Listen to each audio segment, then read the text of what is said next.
아멘. 찬양대 찬양 읽겠습니다.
귀한 찬양 감사드립니다.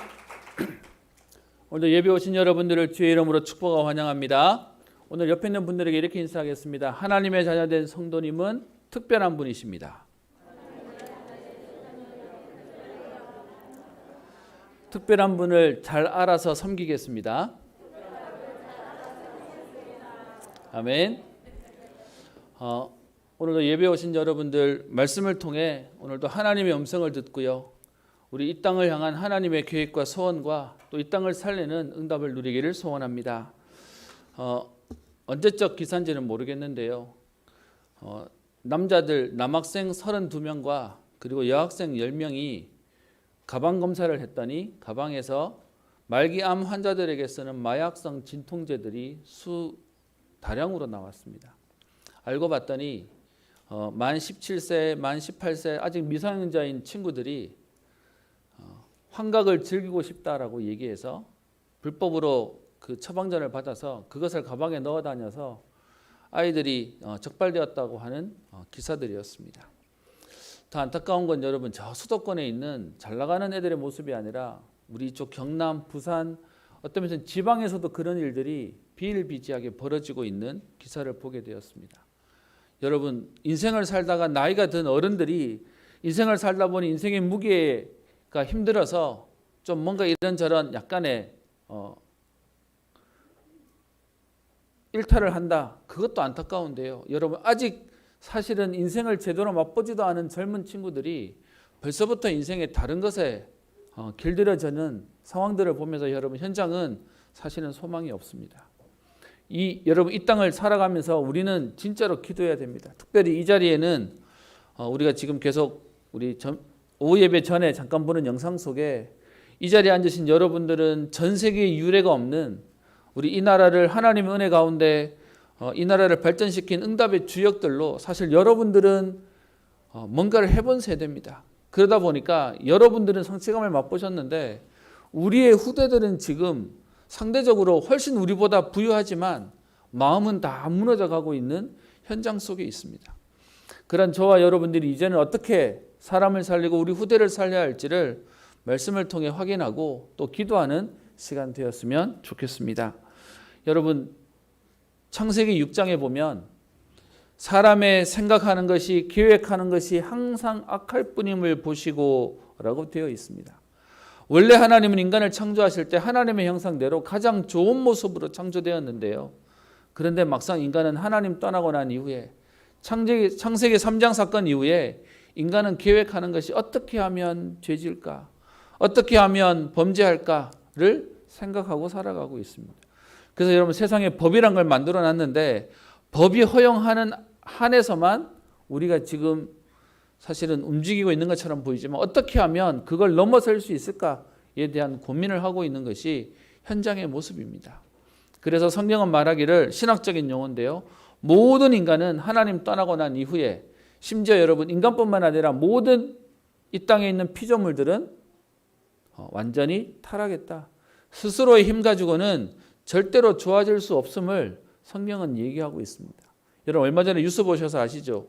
벌써 몇 년 전에 일어났던 일본의 그 쓰나미 때문에 많은 일본 사람들이 어려움을 당했습니다. 그래서 집을 잃은 사람, 또 가족을 잃은 사람들을 모아놓는 대피소에서 거기서도 그렇게 많은 인권 유린이 있었다는 우리 기사들을 여러분 보셨을 겁니다. 여러분, 선진국이라고 다른 것도 없고요. 후진국이라고 어떤 면에서는 못하는 이유도 없습니다. 하나님 떠난 인간은 사실은 소망 없고 가망 없는 현장입니다. 근데 여러분, 우리가 이 안 좋은 얘기만 한다면 우리는 사실 일상 살아가는 소망이 없을 텐데 우리 힘으로 안 되는 줄 아시고 그리스도가 오셨습니다. 그래서 여러분, 우리에게 오늘도 하나님은 다시 복음 앞에 서라. 하나님이 회복시키시고 하나님이 살리시겠다라고 말씀하십니다. 여러분, 그래서 우리는요, 복음 때문에 다시 소망을 가질 수 있는 겁니다. 그 복음 때문에 다시 우리는 오늘 도전하고 시작할 수 있는 것입니다. 오늘 여러분들과 보는 우리 사사기 말씀이 지난주에 사사기 16장으로 해서 사사기에 있는 본론의 내용, 12명의 사사들의 내용이 사실 끝이 났습니다.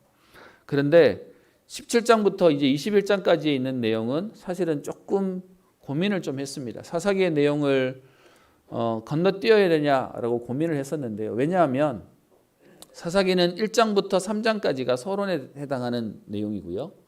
3장부터 16장까지가 12명의 사사들을 설명하는 본론에 대한 내용입니다.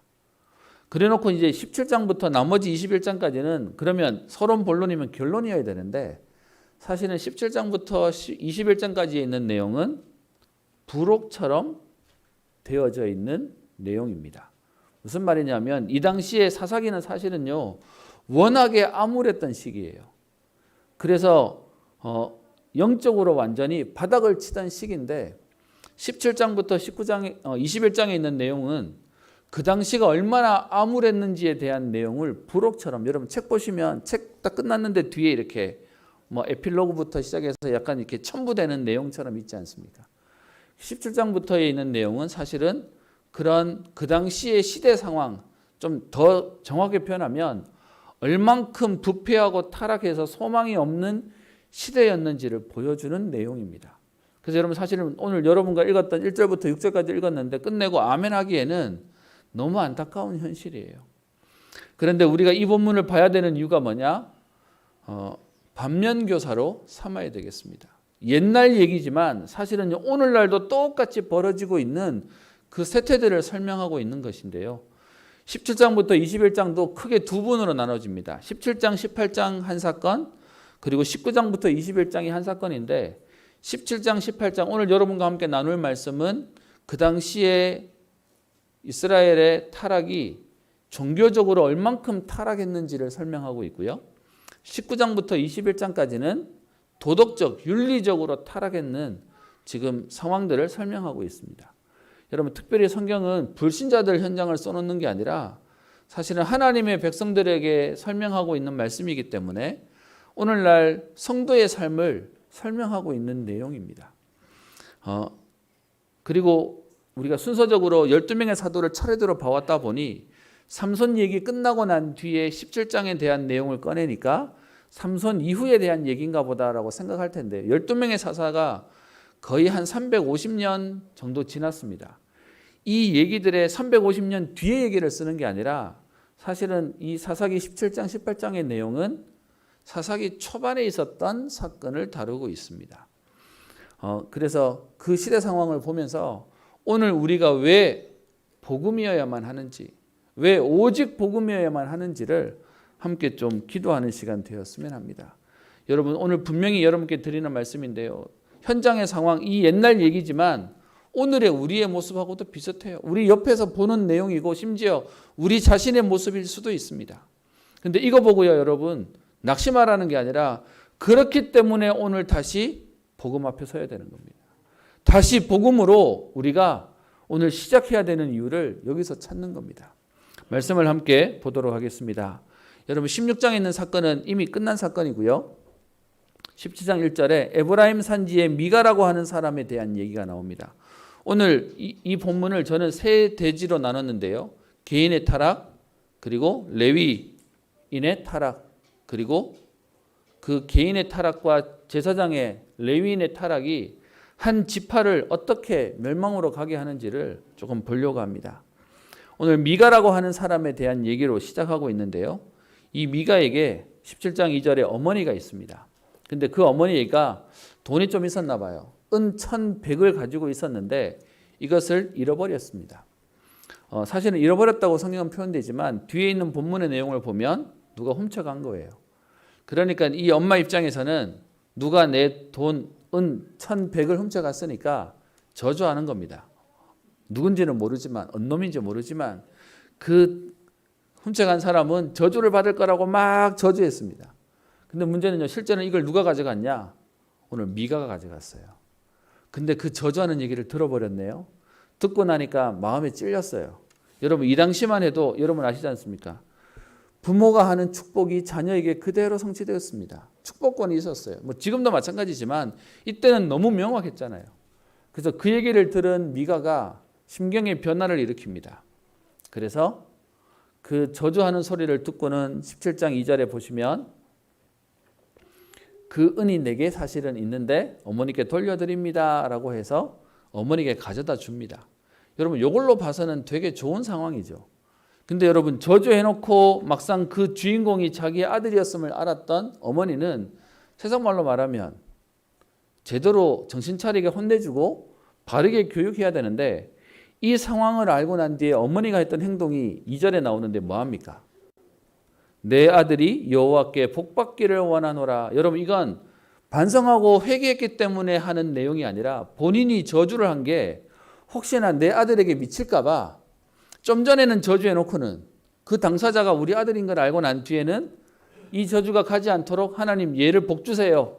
저주 그거 취소. 아까 거는 무효. 뭐 얘기하고 있는 겁니다. 그러면서 지금 그 엄마가 하는 행동을 보면요. 너무 안타까운 마음이 나옵니다. 3절에 미가가 그 은 1,100을 어머니에게 도로 돌려주는데 어머니가 그것을 돌려받고는 하는 행동이 3절에요. 뭐합니까? 그 받은 돈의 일부 200을 떼서 그걸 가지고 우상을 만듭니다. 그러면서 하는 말이 3절 뒤에 나옵니다. 이 은을 여호와께 거룩히 드리노라. 그러면서요. 그 받은 1,100에서 200을 가지고 그 은을 녹여서 신상이라고 표현되어 있는데 우상을 하나 만들어 놓습니다. 그리고 이걸 여호와께 드리는 걸로 하니 내 자녀를 복을 주세요라고 말하고 있어요. 여러분 꼭 우리 인간이 뭔가 신의 은혜를 바라는 마음에 자꾸 집에다가 뭐 이렇게 만들어 놓고 갖다 놓는 것과 똑같은 마음이 되어 있는 거죠. 여러분 이 당시의 부패상을 설명하려고 하고 있는 내용입니다. 여러분 그렇게 해서 그 신상을 만들었는데 이 신상을 받은 미가가 뭐하죠? 4절 뒤에 보면 자기의 집에다가 갖다 놓습니다. 신상의 크기가 제법 되었나 봐요. 그 은 200을 녹여가지고 우상을 만드는 이것이 남들 눈에 띌 만큼 집에다가 아마 집 마당이나 갖다 놓을 만큼 제법 크기가 있었던 것 같습니다. 그리고는요 17장 5절에 보면 이 미가가 원래 갖고 있었던 게 또 하나 있는데 뭘 갖고 있어요? 신당을 가지고 있어요. 좋게 말하면 예배 처소지만 나쁘게 말하면 한쪽으로는 하나님 믿는다고 말하지만 다른 한쪽에서는 우상 숭배하는 집에 신주단지 하나 모셔놓고 있는 겁니다. 그래 놓고서도 여러분 신당 만들어 놓고 거기서 뭐 하죠? 하나님 믿는다고 하니까 또 에봇도 하나 만들었어요. 집에 돈도 있나 봐요. 여러분 에봇이 뭐 하는 겁니까? 제사장의 옷입니다. 그 제사장의 옷이 굉장히 귀한 걸로 만들어야 되는 거였는데 그 에봇도 하나 만들어 놓고요. 드라빔은 뭐죠? 그게 하나님한테 기도하고 기도응답을 받을 때 하나님이 사인을 주는 도구였다는데 지금 형태가 남아있지 않습니다. 그래서 저도 설명할 수 없고 정확히 어떻게 생긴 건지는 모르지만 어쨌든 예배 드릴 때 필요한 기구 중에 하나로 만들어 놓은 겁니다. 여러분 이거 다 만들어 놓고 집에 신당도 하나 만들어 놓고 그러면서 오늘 그가 하는 말이 뭐냐? 여호와께 복받기를 원합니다 라고 하고 있어요. 그러면서 문제는 에브라임 산지에 있는 사람이니까 아마 에브라임 사람이었을 겁니다. 그런데 본인의 지금 신당도 만들어 놓고 에봇도 만들어 놨는데 문제는 사람이 없어요. 그러니까 뭐 하죠? 자기 아들 중에 한 명을 네가 제사장 해 라고 해서 사실은 이 당시에만 해도 제사장은 아무나 세울 수 없는데 자기 아들을 제사장에 세워놓는 안타까운 일이 벌어집니다. 그러면서 오늘 본문의 이 상황을 성경은 딱 한마디로 정리하죠. 사실 이 말씀이 사사기 전체의 주제입니다. 사사기 17장 6절에 나와 있는 말씀이죠. 그때 이스라엘의 왕이 없었으므로 사람마다 자기 소견에 오른 대로 행하였더라. 여러분 이 말은 무슨 말이냐? 표현을 굉장히 문학적으로 썼지만 그냥 자기 마음대로 살았다는 거예요. 여기서 말하는 왕은 육신에 있는 그런 왕만 설명하는 게 아니라 영적인 부분도 같이 설명합니다. 그냥 내 마음대로 내가 내키는 대로 하나님 믿는다고 말하지만 그냥 자기 하고 싶은 대로 사는 거예요. 여러분 이 안타까운 내용이 오늘 이 본문 속에 나와 있습니다.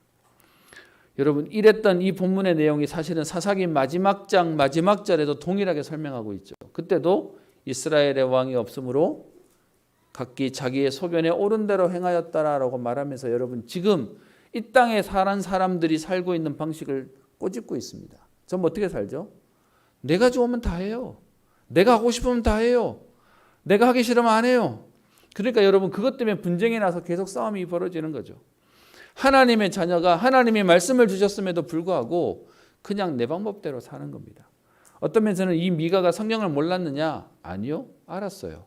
그래서 자기 아들을 제사장으로 세워놓지만 그 뒤에 7절부터 13절에 보면 또 이렇게 저 사명 잃어버린 정신 나간 레위인이 그 동네를 지나가는데 레위인이라는 건 알고는 너를 우리 집에 제사장으로 세울 테니까 와라 라고 얘기해서 또 바꿔놔요. 여러분 이 얘기는 무슨 말이죠? 하나님의 말씀을 몰랐던 사람이 아니라는 거예요. 알고 있는데도 불구하고 하나님 말씀대로 사는 게 아니라 내 편한 대로 내가 하고 싶은 대로 살고 있는 겁니다. 그래서 여러분 오늘 첫 번째 보는 현장의 모습이 교회를 다니고 신앙생활을 하고 있지만 사실은 껍데기만 형식만 남아있지 하나님 말씀대로 살고 있지 않는, 그러면서도 뭘 바라죠? 하나님께 복을 받기를, 여호와께 복 받기를 원한다라고 얘기하면서 종교적인 율법적인 형식적인 것만 갖춰놓고 살고 있는 겁니다. 여러분 이런 집이 잘 되겠습니까? 근데 잘 되게 해달라고 지금 이러고 사는 겁니다. 뭐가 맞는지 틀린지도 모르고 사는 거죠. 그러던 중에 7절에 보세요. 유다 가족에 속한 유다 베들레헴의 한 청년이 있으니 그는 레위인이었다고 되는데, 여러분 이 말씀을 이해하시려면 이스라엘 백성들이 가나안 땅 점령하면서 12지역으로 다 기업을 나눠주고요. 그리고는 레위인들은 48개 성읍으로 나눠가지고 그 땅에 거주하면서 그곳에서 하나님의 일을 대신하도록 이미 다 짜줬습니다. 그럼 오늘 17장 7절에 나와 있는 유다 베들레헴에 있는 레위인이란 얘기는 그 지역 안에 배정받은 레위인이에요.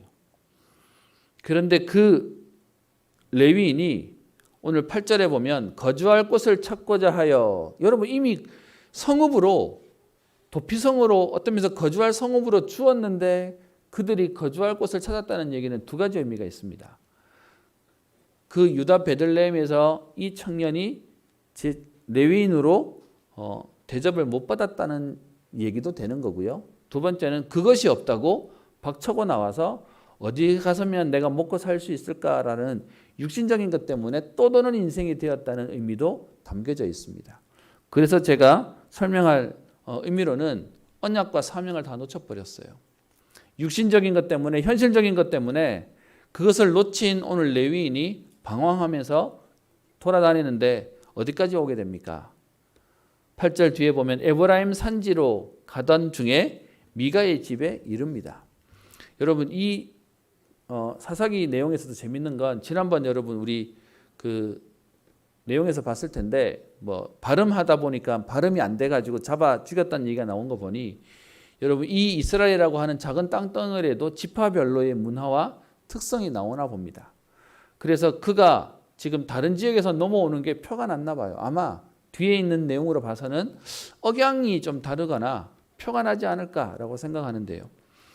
9절에 미가가 그에게 묻습니다. 너는 어디서부터 오느냐? 그랬더니 나는 유다 베들레헴 레위인인데 거류할 것을 찾으러 지금 가고 있다. 그랬더니 미가가요. 옳다구나 하면서 지금 하는 행동이 나옵니다. 네가 나와 함께 거주하며 나를 위하여 아버지와 제사장이 되라. 내가 해마다 은과 의복과 먹을 것을 주겠다라고 말하면서 너의 필요를 채워줄 테니 네가 우리 집 제사장이 되어줘라 라고 말하는 겁니다. 여러분 그랬더니 11절에 그 레위인이 하는 말이 나오죠. 그 사람과 함께 거주하기를 뭐 했다고요? 만족하게 생각했으니. 여러분 하나님의 계획도 하나님의 뜻도 없어요. 육신적인 것 때문에 만족하고 그냥 거기서 살고 있는 모습이 오늘 본문에 나옵니다. 그러면서 12절에 그 미가는 이 레위인을 어떻게 해요? 자기의 아들 중에 하나와 같이 섬겼다라고도 되어 있습니다. 근데 여러분 이런 내용으로 보면 잘 되는 것처럼 보이죠. 근데 여러분 거기에 동기가 13절에 나옵니다. 왜 이렇게 하죠? 이제 여호와께서 내게 복 주실 줄을 아노라. 여러분 전부 방법과 이유가 뭡니까? 그러면서 동기가 뭡니까? 복 받으려고요. 내가 이렇게 잘 섬기면, 내가 이렇게 지금 구색을 맞추면 하나님이 내게 축복해 주시겠지라고 하고 있는 겁니다. 여러분 이 말은 우리 하나님의 말씀대로 살아야 되는 게 의미가 없다고 말하자는 게 아니지 않습니까? 그 하나님 말씀대로 사는 이유가 말씀이 목적이 아니고 복음이 목적이 아니라 결국은 나였어요. 내가 이렇게 하면 복 받겠지. 내가 이렇게 하면 잘 되겠지. 그래서요, 개인의 타락이 오늘 한 레위인을 제사장으로 자기의 집에 모십니다. 여러분, 이런 틀린 지금의 신앙생활과 종교생활하는 사람들이 여러분 우리와 또 이 시대에 너무 만연했다는 겁니다. 두 번째는요, 이런 개인이 타락하더라도 여러분 어떤 면에서는 교회는 제대로 복음을 말하고 그 복음을 전달하는 어떤 면에서 레위인은 제사장은 제대로 삶을 살아야 되는데 문제는요, 거기에 반응해서 그 집안에 그냥 제사장으로 붙어 있게 되는 겁니다. 여러분, 이게 현장의 모습이에요. 그리고는 여호와께 복 달라고 얘기하고 또 그러면서 이 레위인이 거기서 그 활동을 하면서 뭔가를 잘하는 것처럼 지금 생각하고 있는 모습이 오늘 본문에 나옵니다. 여러분, 이 본문만 봐도 너무 안타까운데요. 18장에 보면 더 안타까운 내용이 나옵니다. 개인의 타락과 그리고 레위인 구별된 사람의 타락이 결국은 한 지파를 넘어뜨리는 내용이 나오는데 18장에 가면 단지파라고 해서 12지파 가운데 하나인 단지파에 대한 내용이 나옵니다. 여러분 18장 1절에 이런 표현이 있습니다. 그때에 거주할 기업의 땅을 구하는 중이었으나 그때까지 기업을 분배받지 못하였음이라 라고 되어 있습니다. 여러분 이 본문은 우리 한글 성경에 이렇게 되어 있기 때문에 오해할 수 있는데요. 이스라엘이 가나안 땅에 들어가서 땅을 정복하기 전에 이미 뭐부터 해주냐 하면 배분부터 다 해줬습니다. 그리고 그 배분한 땅을 차지하면 되는 거였는데 오늘 이 본문에서 말하는 분배받지 못했다는 얘기는 배분을 못했다는 말의 의미가 아니라 정복을 못했다는 얘기가 되는 겁니다.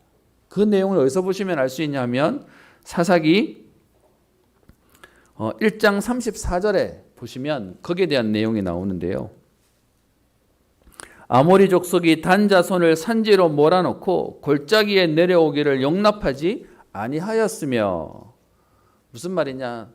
사실은 여호수아 19장 40절부터 48절에 단지파의 기업을 딱 어디서부터 어디까지라고 구획을 딱 정해줬습니다.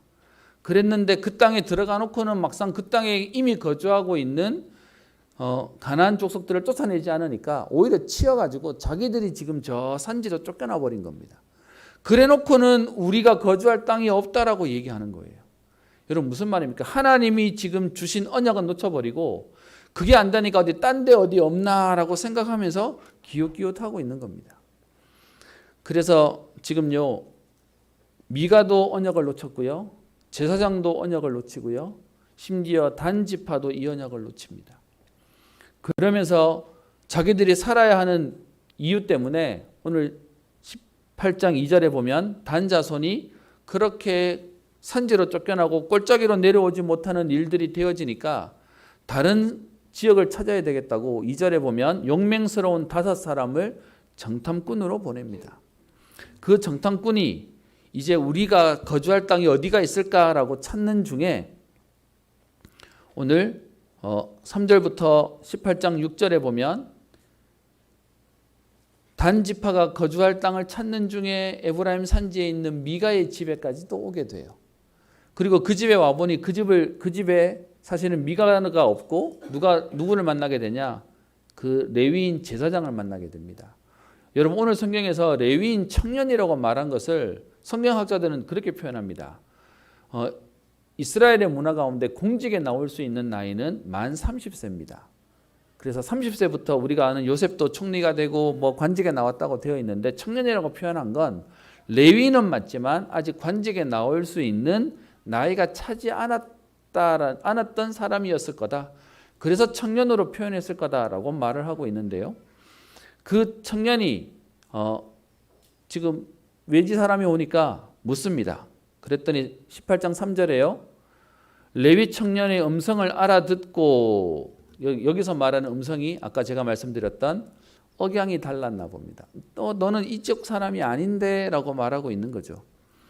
그랬더니 지금 본인이 4절에 얘기합니다. 미가가 이러이러하게 나를 대접하고 나를 고용하여 나를 자기의 제사장으로 삼았느니라.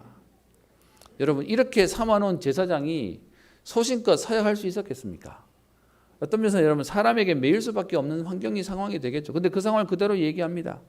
그랬더니 본인이 제사장이라는 얘기를 듣게 되니까 그 단 지파 사람들이 5절에 묻습니다. 우리를 위하여 하나님께 물어보아서 우리가 가는 길, 무슨 길이죠? 단 지파가 우리가 거주할 땅이 있을까? 형통할까? 좀 물어봐 달라. 그랬더니 6절에 그 제사장이 평안히 가라. 너희가 가는 길은 하나님 앞에 있을 거다라고 말하면서요. 모양과 행동과 말은 복음 안에 있는 것처럼 말하고 행동하고 있습니다. 근데 사실은요. 거기에 있어서 동기와 목적은 전부 다 나를 위한 거죠. 창세기 3장에서 벗어나지 못하는 인생이 되는 거죠. 그러다가 7절부터 뒤에 10절에 보면 다른 지역으로 가봤더니 그 땅 이름이 라이스라고 하는 지역인데 거기 있는 백성들을 보니까 오늘 성경에 재미있게 표현되어 있습니다. 염려 없이 거주하고 그들이 사는 것은 평안하고 안전하고 부족한 것이 없고 그러면서 여들에 대한 표현이 뒤에 27절에 가면 또 나오는데요. 그 라이스에 있는 사람들은 한가하고 걱정이 없이 사는 백성이고 여러분 이들이 있고 좋은 땅이 있음을 알고는 지금 그 땅을 점령하면 되겠다라고 생각하고 자기들의 고향으로 돌아갑니다. 그렇게 돌아가서 11절에 보면 단 지파의 가족 중 600명이 전부 다 나온 게 아니라 그 중에 600명을 용사로 뽑아서 전쟁을 치르러 왜냐하면 그 땅 차지해야 되니까 좋은 땅 봤으니까. 근데 여러분 이거 자체가 이스라엘이 가나안을 점령하는 땅의 전쟁과 다릅니다. 이스라엘이 가나안을 점령하는 땅은 비록 그들을 다 죽여야 됐지만 하나님의 약속이 있는 전쟁이었고요. 그런데 지금 단이 찾아다니는 지금 이 전쟁은 언약을 놓친 전쟁이에요. 사실은 무고한 백성들을 죽이고 있는 상황들이 되는 거죠. 하나님의 약속을 놓쳐버리니까 딴 걸로 채우려고 하고 있는 인간의 모습입니다. 그래서 그들이 지금 전쟁을 치르러 올라갑니다. 그렇게 올라가다가 그들에게 무슨 생각이 났냐. 5명의 정탐꾼이 우리 전쟁하러 가는 길목에 있었던 미가의 집에 그 신상도 있고 거기에 뭐 에봇도 있고 드라빔도 있으니까 그들의 마음속에 뭔 마음이 생겼냐. 여러분 사람이 그런 것 같아요. 집에 십자가 하나 걸어놓으면 뭔가 마음의 위안이 생기고 뭔가 이게 나를 지켜줄 것만 같은 사람의 심리가 있었는지 전쟁 치르러 가면서 그 미가의 집에 있는 그거 다 가져다가 우리 전쟁을 치르러 가자라고 쳐들어갑니다. 그렇게 쳐들어가는데 여러분 그걸 가지러 갔더니 당연히 그 미가의 집에 있던 제사장이 이걸 허용하겠습니까? 싫어하겠죠. 그래서 지금 이걸 왜 가져가냐라고 얘기했더니 그 18절에 보세요. 그 5사람 훔치러 온 사람들이 얘기합니다. 왜 에봇과 드라빔과 지금 신상을 가지고 가느냐, 무엇을 하려고 하느냐라고 질문했더니 19절에 우리와 함께 가서 우리와 우리의 아버지와 제사장이 되라. 네가 한 사람의 집에 제사장이 되는 것과 이스라엘의 한 지파의 제사장이 되는 것 중 어느 것이 더 낫겠느냐라고 하면서 제안합니다. 지금 미가의 집에 있던 제사장의 역할인데 네가 여기 있지 말고 우리 지파에 제사장 되면 되잖아. 가자라고 말하는 겁니다. 그랬더니 여러분 21절에요. 그 제사장이 뭐합니까? 마음에 기뻐하여. 여러분 죄송합니다. 제가 성경 보는데 제가 부끄럽고 어떤 면에서는 제가 화나는 상황들입니다. 여러분 전혀 영적이지 않고 전혀 복음적이지 않고 세상에서 말하는 육신 때문에 이렇게 갔다가 저렇게 갔다가 기뻐하면서 어떻게 해요? 그거 들고 같이 가버립니다. 여러분 이렇게 가버린 이 신상이 결국은 어떻게 되냐? 뒤에 27절에 보면 단 자손이 미가가 만든 아까 에봇과 그리고 드라빔과 신상을 가지고 전쟁을 취하러 가서 그 땅에 있는 백성들을 27절에 다 죽입니다. 여러분 어떤 면에서는 이 전쟁이 정말로 여러분 하나님이 원하시는 전쟁 맞습니까? 그래서 그 당시의 타락을 보여주는 내용이라고 말합니다. 그리고 그들을 다 죽이고 거기에 단을 세웁니다. 그리고는 여러분 원래 그 땅 이름이 라이스였지만 그 지역 이름을 단으로 바꿔버립니다. 그래 놓고서는 여러분 거기서 30절에 단 자손이 자기들을 위하여 그 우상을 세우고 그러면서 그 제사장의 이름이 나오는데 그 제사장이 누구라고요? 모세의 손자요 게르솜의 아들인 요나단. 그래서 여러분 이게 사사기 초창기의 내용이었던 겁니다.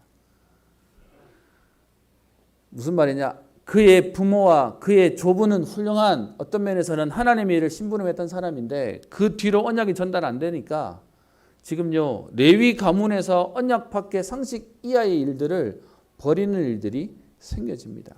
그래서 그가 단지파의 제사장이 되었다라고 되어 있고요.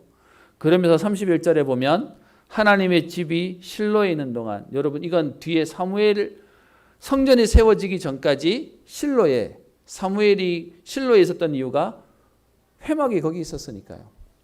그런데 그 회막은 저 실로 땅에 있는데 단지파가 멀리 가버려 가지고 거기서 자기들끼리 거주하잖아요. 그러니까 그 실로까지 갈 수가 없으니까 뭐하냐? 그 땅에 자기들이 우상을 만들어 놓고 여기가 우리가 하나님께 예배 드리는 거야 라고 말하면서 자기를 위한 신전을 만들어 놓고 예배 드리는 모습으로 그렇게 살아버립니다. 여러분 이 안타까운 내용이 여러분 평생에 나중에 어떻게 영향을 주는지 아십니까? 구약 성경에 보면 이스라엘의 지경을 설명할 때 베델에서부터 단까지라고 많이 얘기합니다. 그게 뭐냐면 남쪽 제일 하단이, 우리나라의 제일 하단은 마라도라고 얘기하는데요. 이스라엘 땅에 있어서 북쪽 이스라엘의 제일 남쪽이 베델이었고요. 그리고 제일 위쪽이 단이 됩니다. 이 단이 신상을 세우는 단인데, 여러분 우리가 알고 있는 솔로몬이 죽고 난 이후에 그 자녀 르호보암 때에 나라가 갈리지 않습니까? 그렇게 갈리는데 여로보암이 보기에 예루살렘이 저 남쪽 유다에 있으니 이스라엘 백성들이 신앙심 때문에 자꾸 저 밑에 내려갈 거야. 그래서 못 내려가게 하려고 몇 가지 제도를 만드는 것 중에 결정적으로 실수한 게 있죠. 그게 뭐냐면 금송아지 2개를 만듭니다. 그래서 너희를 애굽에서 인도하여 낸 신이 이 금송아지야라고 말하면서 제일 남쪽 베델에 하나 세우고요. 그리고 제일 북쪽 단에 세웁니다. 여러분 무슨 말이냐? 이때 단에서 세워졌던 이 우상의 흐름이 이스라엘의 평생을 괴롭히는 약점으로 사실은 이스라엘을 무너뜨립니다. 개인이 무너지고 레위 가문이 무너지고 그리고요 한 지파가 무너졌는데 이것이 이스라엘 전체가 어려움을 당하는 약점이 생깁니다. 사실 여러분 오늘 설교의 대부분의 얘기를 안타까운 내용들로 지금 설명하는 데 할애를 했습니다. 여러분 이 내용을 보면서 우리가 봐야 될 내용이 뭡니까? 그게 뭐냐 하면 여러분 현장이 복음이라고 말하지만 복음이 종교화되어 버렸어요.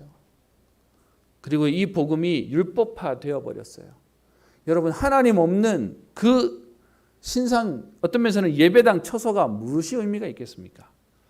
여러분 어떤 면에서는 지금도 제가 알기로 우리 다른 종교 믿는 사람들이 좀 성공하면 집에다가 불상도 갖다 놓고 뭐 이렇게 뭐 그런 시설도 갖다 놓고 그런 의미들도 하는 것도 보게 되었습니다.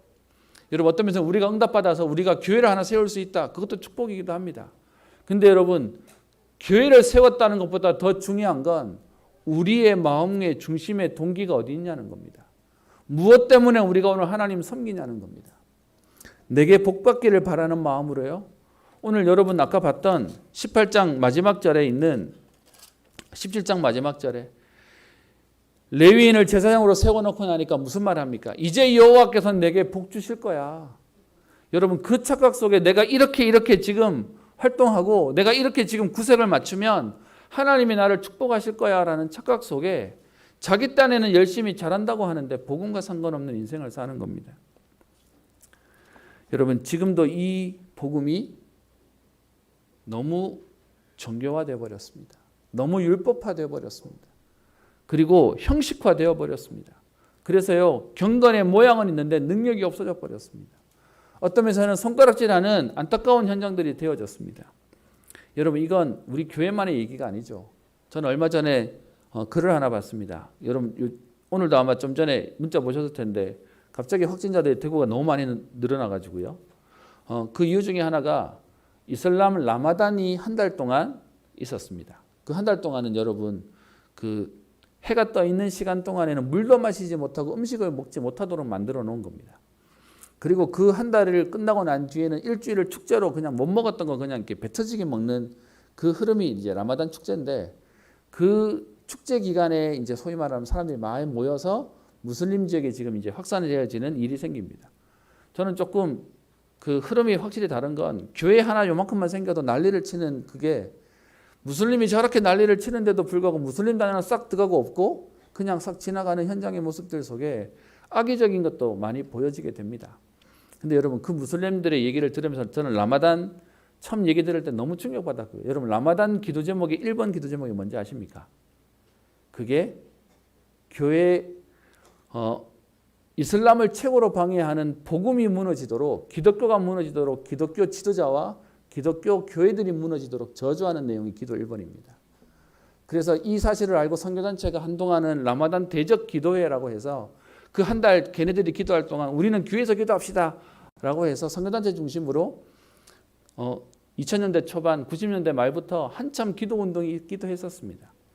근데 여러분, 그 이슬람들이 여러분 하루 종일 일해야 되는데 물도 안 마시고 음식도 못 먹으니까 저녁 때 되면 배고프겠죠.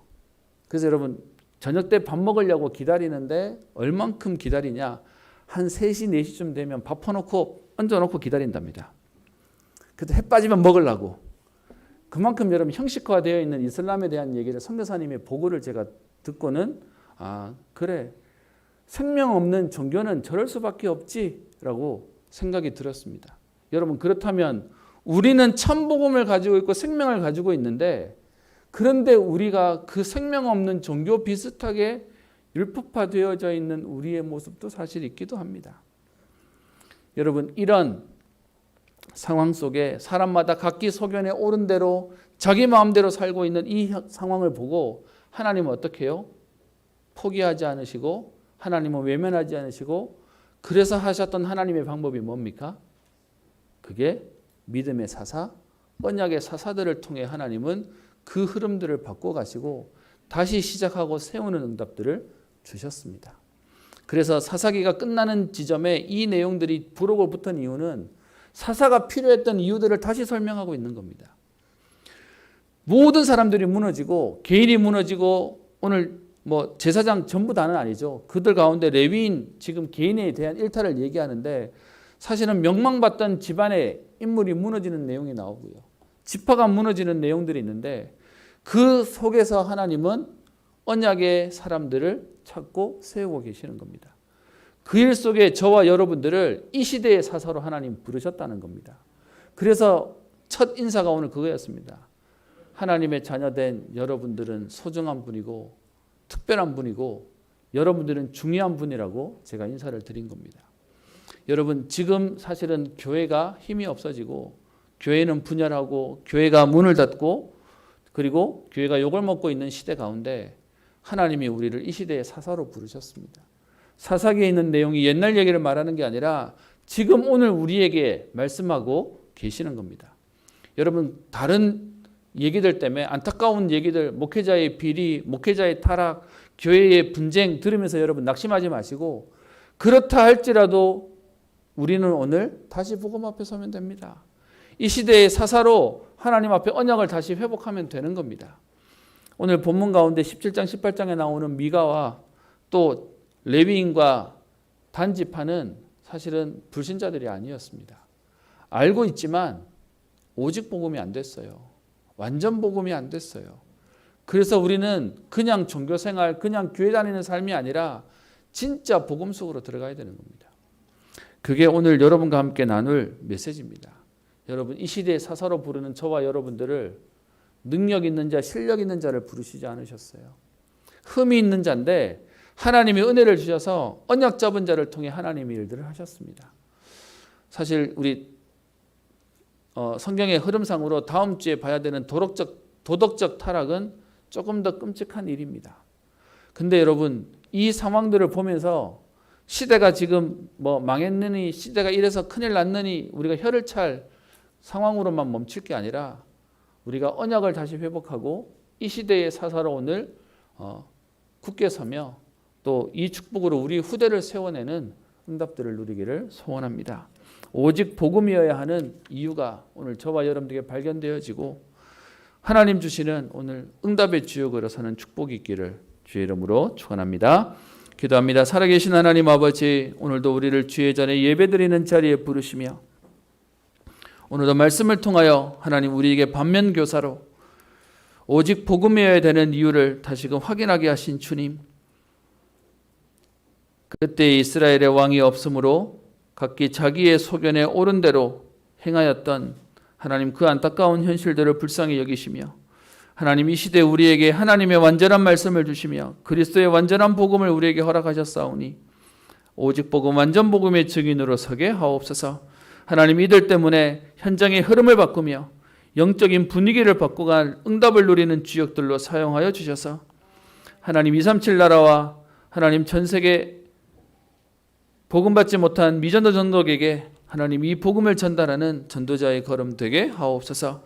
하나님 이 축복 누리도록 오늘도 우리에게 성령으로 역사하사 오력의 축복이 회복되어지게 하여 주옵시며 우리의 관계된 모든 후대와 현장이 또 우리의 업이 살아나는 하나님의 역사를 보게 하옵소서. 감사드리며 살아계신 예수님 이름으로 기도합니다. 아멘. 찬송가 370장입니다.